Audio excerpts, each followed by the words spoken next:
ఒక సంఘంలో ఒక సంఘ విశ్వాసం ఉంది.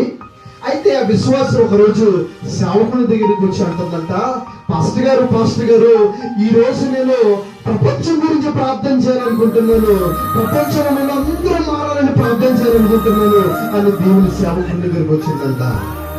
అయితే ఆ సంఘ కాపరి పాస్టర్ గారు అంటూ ఉన్నాడంట, చాలా సంతోషం అమ్మా, నువ్వు ప్రపంచం గురించి ప్రార్థన చేయాలని ఆశపడుతున్నావు, ఓకే ప్రార్థన చేయి అన్నాడంట. అయితే ఒక 4 రోజులు పోయిన తర్వాత వచ్చిందంటే మరలా పాస్టర్ గారు అని పరుగు పైన వచ్చి అంటుందంట, పాస్టర్ గారు ప్రపంచం గురించి ఎందుకండి, ఎవ్వరూ మారట్లేదు, భారతదేశం గురించి ప్రార్థన చేస్తానండి అన్నదంట. సరేమ్మా సంతోషమే, ప్రపంచం గురించి వద్దు, భారతదేశం గురించి ప్రార్థన చేయన్నాడంట.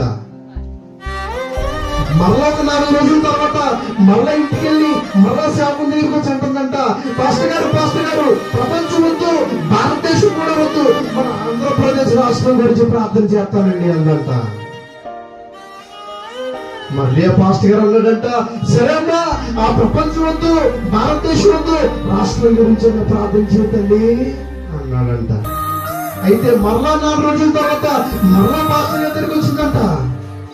ఈసారి అంటుందంట, ప్రపంచం గురించి ప్రార్థన చేశాను, ఎవరో మారలేదండి, భారతదేశం గురించి ప్రార్థన చేశాను, ఎవ్వరూ మారలేదండి, మన రాష్ట్రం గురించి ప్రార్థన చేశాను, ఎవ్వరూ మారట్లేదు, ఈసారి నేను ఎవరి గురించి ప్రార్థన చేస్తానంటే మన మండలం గురించి, మన యొక్క గ్రామం గురించి ప్రార్థన చేస్తానంట.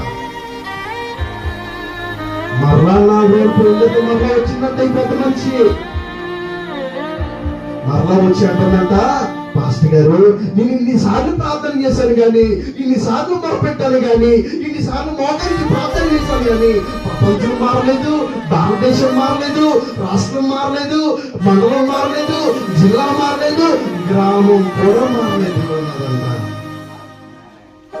ఇవన్నీ పక్కన పెడితే ఈసారి నా కుటుంబం కోసం ప్రార్థన చేస్తానండి పాస్టర్ గారు అన్నంట.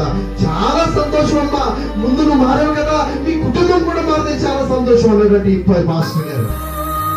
అయితే మరలా 4 రోజులు పోయిన తర్వాత వచ్చి నా కుటుంబం గురించి కూడా ప్రార్థన చేయండి, ఎవరూ మారట్లేదండి, నేను తల ప్రార్థన చేస్తున్నాను, ఈ తల మొల పెడుతున్నాను, ఈ తలగా గంగాలు పెట్టి మోకరించి ప్రార్థన చేస్తున్నా సరే ఎవరిలో మార్పు లేదండి అని బాధపడుతున్నాను.